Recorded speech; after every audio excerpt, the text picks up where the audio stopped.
Mars 2026, faisons le compte. 0 soldats français au Mali, 0 au Niger, 0 au Burkina Faso. Les bases de Gao, de Niamey, de Ouagadougou fermées, verrouillées, abandonnées, Barkhane enterré, Serval enterré aussi. Tout un empire militaire effacé en seulement 3 ans. Et pourtant, revient 10 ans en arrière et le tableau était radicalement différent. La France avait planté son drapeau partout, Mali, Niger, Burkina Faso, Tchad, Centrafrique, Côte d'Ivoire, Sénégal.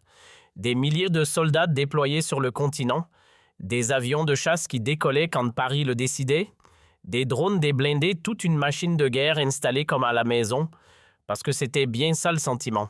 La France se comportait en Afrique comme dans son propre jardin. Elle envoyait ses troupes sans rien demander à personne. Elle installait des présidents quand ça l'arrangeait, elle les renversait quand ça ne l'arrangeait plus. Le franc CFA, un outil de contrôle monétaire. Les ressources pilées sans complexe. L'uranium nigérien faisait tourner les centrales nucléaires de l'Hexagone, l'or malien remplissait les coffres parisiens. Et pendant ce temps-là, les peuples africains regardaient, impuissants. Puis tout a basculé. Quelque chose que Paris n'avait pas anticipé.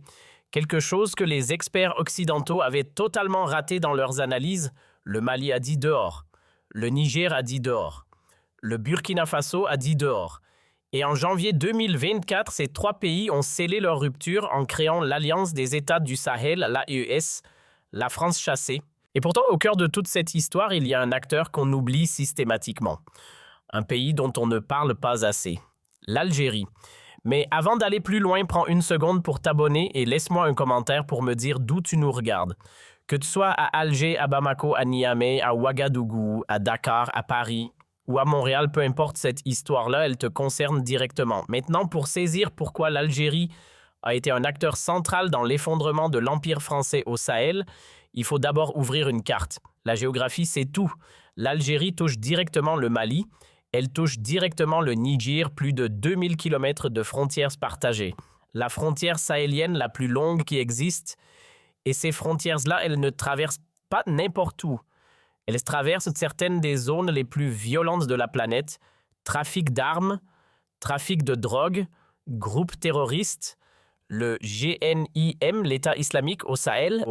Tous ces réseaux opèrent dans cette bande et l'Algérie, elle vit avec cette menace tous les jours sans pause. Sauf que voilà la différence. Contrairement à Paris, Alger n'a pas envoyé de troupes au Mali, pas d'avions au Niger, pas de bombes sur les villages du Burkina Faso. L'Algérie a choisi une autre voie, une voie bien plus intelligente, celle du médiateur, souviens-toi de 2015. C'est Alger et personne d'autre qui a réussi à négocier l'accord d'Alger, ce traité de paix entre le gouvernement malien et les groupes armés du Nord. Un accord signé sur le sol algérien censé mettre un terme à la rébellion Touareg et ramener la stabilité dans le nord du Mali. Il n'a pas tenu sur la durée, c'est vrai. Mais il a révélé une chose fondamentale. La légitimité de négocier la paix dans cette région, elle appartenait à l'Algérie, pas à la France.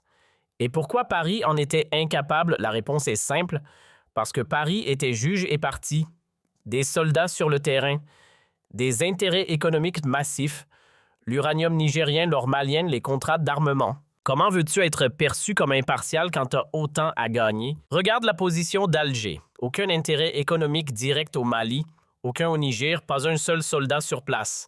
Pas une seule base, une seule chose comptait pour eux, la sécurité de leurs propres frontières. Point final. Et c'est précisément cette neutralité qui leur a donné une force que Paris ne pouvait jamais avoir. Mais la médiation, ce n'était que le premier rôle. Vient ensuite le deuxième, le renseignement, et c'est là que le travail devient vraiment sérieux. Alger a partagé avec Bamako et Niamey des informations capitales, mouvements des groupes terroristes, patrouilles conjointes le long des frontières, interception de convois d'armes alertes en amont des attaques planifiées. Tout se faisait dans le silence le plus total. Pas de caméra, pas de communiqué officiel, pas d'opération spectaculaire montée pour les journaux télévisés. C'est ça la méthode algérienne. Travailler dans l'ombre. Et puis il y a le troisième rôle, peut-être le plus tranchant, le refus. Le refus catégorique de toute présence militaire étrangère dans la région. Quand Paris a voulu étendre ses opérations au Sahel, Alger a dit non. Quand Washington a voulu installer des bases de drones au Niger, Alger a fait connaître ses réserves. Il y a une ligne directrice derrière tout ça, un principe que l'Algérie défend depuis toujours. Les problèmes de l'Afrique se règlent entre Africains. Pas depuis Paris, pas depuis Washington. Entre Africains, point. Et regarde ce qui s'est passé, exactement ça. Les coups d'État se sont enchaînés. Mali en 2020 et 2021, Burkina Faso en 2022, Niger en 2023. Et chaque fois, le même scénario s'est rejoué. Les nouveaux dirigeants exigent le départ des troupes françaises. Les troupes françaises plient bagages. Puis vient janvier 2024, la création de l'AES, l'Alliance des États du Sahel. Cette rupture désormais est officielle, formalisée, gravée dans le marbre. Le Mali quitte la CEDEAO. Le Niger quitte la CEDEAO. Le Burkina Faso quitte la CEDEAO. Ils fondent leur propre bloc. Et le message à Paris est sans équivoque, tu n'es plus la bienvenue. Si tu penses que l'Afrique mérite de prendre conscience de sa propre puissance, partage cette vidéo. Envoie-la à quelqu'un qui s'accroche encore à l'idée que sans la France, l'Afrique s'effondrerait. Les faits, eux, racontent l'inverse. Bon, est-ce que tout va bien au Sahel depuis que Paris a plié bagage? Non. Soyons honnêtes. Le terrorisme n'a pas disparu. Les attaques continuent. En mars, 15 soldats béninois sont tombés dans une attaque dans le nord-est du pays à Kofono. Le Sahel reste fragile, instable. Et la Russie, à travers les mercenaires de l'ex-groupe Wagner, désormais rebaptisé Africa Corps, a pris la place laissée vacante par la France dans plusieurs pays. Est-ce mieux? La question est légitime, totalement légitime. Mais ce n'est pas le sujet d'aujourd'hui. Le sujet d'aujourd'hui, c'est le rôle de l'Algérie. Et ce rôle, il est unique en son genre. Alger n'est pas française, Alger n'est pas russe, pas américaine, pas chinoise. Alger est algérienne, point final. Et le message qu'elle envoie aux pays du Sahel tient en quelques phrases. Vous avez le droit de choisir vos propres partenaires. Vous avez le droit de dire non. Vous avez le droit de gérer vos propres affaires. L'Algérie l'a fait en 1962. Vous pouvez le faire en 2026. La feuille de route de l'AES pour l'année a été dévoilée à Ouagadougou en février 2026. Les négociations avec la CEDEAO continuent conduites par l'ancien premier ministre guinéen. Mais les pays membres de l'AES ont mis les choses au clair. Il n'y aura pas de retour en arrière. Le retrait de la CEDEAO est définitif et Paris doit l'accepter qu'elle le veuille ou non. Pour Alger, le Sahel représente deux choses à la fois. Une menace d'abord, parce que l'instabilité au Mali et au Niger ne reste jamais confinée, elle déborde, elle traverse les frontières.